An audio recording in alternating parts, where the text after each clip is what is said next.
নমস্কাৰ দৰ্শকসকল, আহিছোঁ অন্য এটা বিষয়ৰ মাজলৈ। কালি অৰ্থাৎ আগষ্ট মাহৰ 23 তাৰিখে ভাৰতৰ উচ্চতম ন্যায়ালয়ে ৰাস্তাৰ অঘৰী কুকুৰবোৰৰ সুৰক্ষা আৰু ব্যৱস্থাপনা সম্পৰ্কে এক গুৰুত্বপূৰ্ণ ৰায় প্ৰদান কৰিছে। এই ৰায়ত তেনেধৰণৰ কুকুৰক ৰাজহুৱা ঠাইত খাদ্য যোগান ধৰাৰ ওপৰত নিষেধাজ্ঞা আৰোপ কৰা হৈছে আৰু ইয়াৰ সলনি শ্বেল্টাৰ হাউচ অৰ্থাৎ আশ্ৰয় কেন্দ্ৰ নিৰ্মাণৰ দৰে বিকল্প ব্যৱস্থা গ্ৰহণ কৰাৰ ওপৰত গুৰুত্ব দিয়া হৈছে। এই ৰায়ৰ লক্ষ্য হৈছে মানুহ আৰু কুকুৰৰ মাজৰ সুস্থ সহাৱস্থান নিশ্চিত কৰাৰ লগতে ৰাজহুৱা স্বাস্থ্য আৰু সুৰক্ষাৰ প্ৰতি লক্ষ্য ৰখা। যি নহওক, এই বিষয়ত বিস্তৃত আলোচনালৈ নগৈ কোন দেশৰ মানুহে কুকুৰৰ মাংস খায় সেই বিষয়ে আপোনালোকৰ সৈতে আলোচনা কৰিব খুজিছোঁ। এইখিনিতে এটা প্ৰশ্ন উত্থাপন হ'ব যে হঠাতেনো তেনে এটা বিষয় আলোচনাৰ বাবে মই কিয় বাছি ল'লোঁ, নহয়নে? নিশ্চয় কম সেই বিষয়ে, কিন্তু তাৰ আগতে মূল বিষয়টো আলোচনা কৰোঁ। কুকুৰৰ মাংস ভক্ষণ বিশ্বৰ বিভিন্ন অঞ্চলত এক ঐতিহাসিক আৰু সাংস্কৃতিক অভ্যাস হিচাপে পৰিচিত। যদিও বহু সংস্কৃতিত কুকুৰক পোহনীয়া প্ৰাণী বা প্ৰভুভক্ত প্ৰাণী বা আধ্যাত্মিক প্ৰতীক হিচাপে গণ্য কৰা হয়, আন কিছুমান অঞ্চলত কিন্তু ইয়াৰ মাংস ঐতিহ্যবাহী খাদ্যৰ অংশ বিশেষ।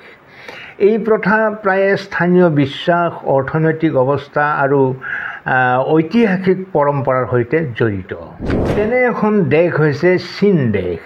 বিশেষকৈ দক্ষিণ চীনৰ কোনো জনগোষ্ঠীয় সমাজত কুকুৰৰ মাংস ভক্ষণ হাজাৰ বছৰৰ পৰম্পৰা হিচাপে প্ৰচলিত। বিশেষকৈ ইউলিন ডগ মিট ফেষ্টিভেলৰ বাবে ই বিখ্যাত। গৱেষণা মতে চীনত কুকুৰৰ মাংসক গৰম খাদ্য অৰ্থাৎ হট ফুড বুলিও গণ্য কৰা হয়, যাৰ শৰীৰৰ তাপ বৃদ্ধি কৰা গুণ আছে বুলি বিশ্বাস কৰা হয়। অৱশ্যে বৰ্তমান সময়ত যুৱ প্ৰজন্ম আৰু নগৰীয়া এলেকাত এই প্ৰথা হ্ৰাস পাই অহা দেখা গৈছে। এইবাৰ আহিছোঁ কোৰিয়ালৈ। কোৰিয়াত বচিনটাং নামৰ কুকুৰৰ মাংসৰ পৰা তৈয়াৰী ৰন্ধন পৰম্পৰাগতভাৱে গ্ৰীষ্মকালীন খাদ্য হিচাপে অতি জনপ্ৰিয়। ইয়াক শক্তি বৃদ্ধি আৰু স্বাস্থ্য উপকাৰী বুলি গণ্য কৰা হয়। সাম্প্ৰতিক দশকসমূহত পশু অধিকাৰ আন্দোলনৰ বাবে এই প্ৰথা যথেষ্ট হ্ৰাস পাইছে। এইবাৰ আহিছোঁ ভিয়েটনামলৈ। ভিয়েটনামত কুকুৰৰ মাংস বিশেষকৈ উত্তৰাঞ্চলত অতি জনপ্ৰিয় বুলি জনা যায়। ইয়াক সাধাৰণতে বিশেষ অনুষ্ঠান বা উৎসৱ পাৰ্বণত খাদ্য হিচাপে গ্ৰহণ কৰা হয়। এইবাৰ আহিছোঁ ফিলিপাইনলৈ। ফিলিপাইনৰ কৰ্ডিলেভা অঞ্চলত বসবাস কৰা জনগোষ্ঠীসমূহৰ মাজত কুকুৰৰ মাংস ভক্ষণৰ পৰম্পৰা আছে। ইয়াক সাধাৰণতে উৎসৱ আৰু ৰীতি নীতিসমূহত ব্যৱহাৰ কৰা হয়।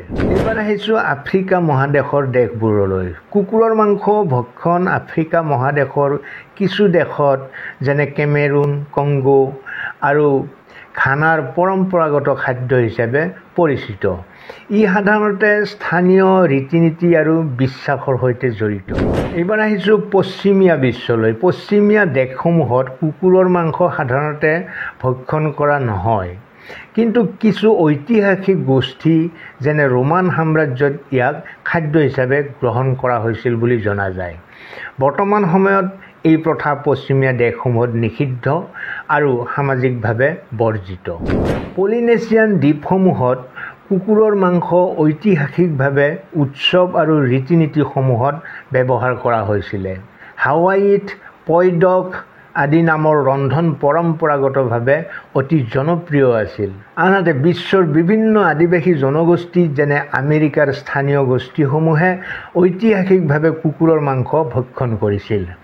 ইয়াক সাধাৰণতে অভাৱৰ সময়ত বা বিশেষ অৱস্থাত খাদ্য হিচাপে গ্ৰহণ কৰা হৈছিল। অভাৱৰ সময়ত মানে যেতিয়া পেটত ভোক থাকে, দাৰিদ্ৰতা থাকে, তেতিয়া ওচৰতে পোৱা কুকুৰটোৱে খাদ্য হৈ পৰে। সাম্প্ৰতিক সময়ত কুকুৰৰ মাংস ভক্ষণৰ প্ৰথা গ্ল'বেলাইজড পশু অধিকাৰ আন্দোলনৰ বাবে বিতৰ্কৰ বিষয় হৈ পৰিছে। বহু দেশত কুকুৰৰ মাংস ভক্ষণ নিষিদ্ধ কৰা হৈছে। ইউনেস্কো আৰু আন আন্তৰ্জাতিক সংস্থাই সমগ্ৰ বিশ্বতে এই প্ৰথা বন্ধ কৰিবলৈ চেষ্টা কৰি আছে। কুকুৰৰ মাংস ভক্ষণ বিশ্বৰ বিভিন্ন সংস্কৃতি আৰু জনগোষ্ঠীৰ ঐতিহাসিক আৰু সাংস্কৃতিক অভ্যাসৰ অংশস্বৰূপ। যদিও এই প্ৰথা সময়ৰ সৈতে হ্ৰাস পাই আহিছে। ইয়াৰ ঐতিহাসিক মূল্য আৰু সাংস্কৃতিক গুৰুত্ব কিন্তু অৱহেলা কৰিব নোৱাৰি। বৰ্তমান সময়ত এই প্ৰথা গ্ল'বেলাইজড পশু অধিকাৰ আন্দোলনৰ বাবে বিতৰ্কৰ বিষয় হৈ পৰিছে, যাৰ ফলত বহু অঞ্চলত ই নিষিদ্ধ হৈছে। এইবাৰ আহিছোঁ এই বিষয়টো হঠাতে মোৰ মনলৈ কিয় আহিল সেই প্ৰসংগলৈ। আজি ৰাতিপুৱাৰ কথা। আজি ৰাতিপুৱাৰ ভাগত মোবাইল পৃথিৱীত বিচৰণ কৰি ফুৰোতে হঠাতে এটা ৰাষ্ট্ৰীয় চেনেলৰ ভিডিঅ'লৈ দৃষ্টিগোচৰ হ'ল। এগৰাকী চীনা যুৱতীক চেনেলটোৰ এগৰাকী এংকৰে সাক্ষাৎ গ্ৰহণ কৰি আছিলে আৰু বিভিন্ন প্ৰশ্নৰ মাজতে এটা প্ৰশ্ন সুধিছিলে, চীনৰ মানুহে কিয় কুকুৰ খায়? প্ৰশ্নটো শুনি যুৱতীগৰাকীয়ে মুখখন বিকৃত কৰি শিয়ৰি উঠিছিল আৰু একে আষাৰে কথাটো নস্যাৎ কৰিছিল। তেওঁৰ মতে চীন এখন বৃহৎ দেশ আৰু তাত বহু জাতি জনগোষ্ঠীয়ে বাস কৰে। সকলোৰে কালচাৰ বেলেগ, পৰম্পৰা বেলেগ, আচাৰ ব্যৱহাৰ বেলেগ, ভাষা বেলেগ। তাৰ মাজৰে কোনোবা এটা জনগোষ্ঠীয়ে যদি কুকুৰৰ মাংস খায় তেন্তে সমগ্ৰ দেশখনকে কুকুৰ খোৱা বুলি নিশ্চয় ক'ব নোৱাৰি। তেওঁৰ মতে এইটো তেওঁ কৈছে। যুৱতীগৰাকীয়ে সাক্ষাৎ গ্ৰহণ কৰি থকা লোকজনক ওলোটাই সুধিছিল, নাগালেণ্ডৰ মানুহে কুকুৰ খায়? মন কৰিব দেই, ওলোটাই সুধিলে চীনা যুৱতীগৰাকীয়ে এংকৰজনীক যে নাগালেণ্ডৰ মানুহে কুকুৰ খায়। এতিয়া সেই বুলিয়েই যদি কোৱা হয় ভাৰতৰ মানুহে কুকুৰ খায়, তেতিয়া আপোনাৰ কেনে লাগিব? চীনা যুৱতীগৰাকীৰ প্ৰশ্নত এংকৰগৰাকী থতমত খাইছিল। লগতে ময়ো উচপ খাই উঠিছিলোঁ কিঞ্চিত। ইমান দিনে আমি চীনৰ মানুহে কুকুৰ খায় বুলি তুচ্ছ তাচ্ছিল্য কৰি আহিছিলোঁ। বিভিন্ন সময়ত আমি সমালোচনা কৰিছিলোঁ, নোখোৱা বস্তু একোৱেই নাই চীনৰ বুলি আলোচনাও কৰিছিলোঁ। কিন্তু যুৱতীগৰাকীয়ে যিটো প্ৰশ্ন কৰা দেখিলোঁ, এক মুহূৰ্তৰ বাবে যেন ময়ো ভাবুক হৈ পৰিলোঁ। কিয়নো ধৰি লওক আপুনি আফ্ৰিকাৰ কোনো এখন দেশলৈ গ'ল, তাত আপোনাক ভাৰতীয় বুলি জনাৰ পিছত কোনো এজন আফ্ৰিকানে সুধিলে বা ক'লে ভাৰতৰ মানুহে কুকুৰ খায়, তেতিয়া আপুনি কি উত্তৰ দিব? আজিকালি হৈছে ফেচবুক, ইউটিউবৰ যুগ। তেওঁ হয়তো ইউটিউবত নাগালেণ্ডৰ কুকুৰৰ মাংসৰ বজাৰ দেখিছে। যিহেতু নাগালেণ্ডৰ মানুহে কুকুৰ খায় আৰু নাগালেণ্ডখন ভাৰতৰে, সেয়ে তেওঁ ভাৰতৰ মানুহে কুকুৰ খায় বুলি ধৰি লৈছে। তেওঁৰ কথাততো যুক্তি আছে। যি নহওক দৰ্শকসকল, এই ক্ষেত্ৰত আপোনালোকৰ অভিমত কমেণ্ট বক্সত শ্বেয়াৰ কৰিবলৈ অনুৰোধ জনালোঁ। সমগ্ৰ ভিডিঅ'টো চোৱাৰ পিছত কেনে অনুভৱ হ'ল তাকো জনাবলৈ নাপাহৰিব। এনেধৰণৰ ইনফৰ্মেটিভ ভিডিঅ' লৈ আকৌ আহিম। আজিলৈ আজ্ঞা দিয়ক। ভালে থাকক, কুশলে থাকক। ধন্যবাদ।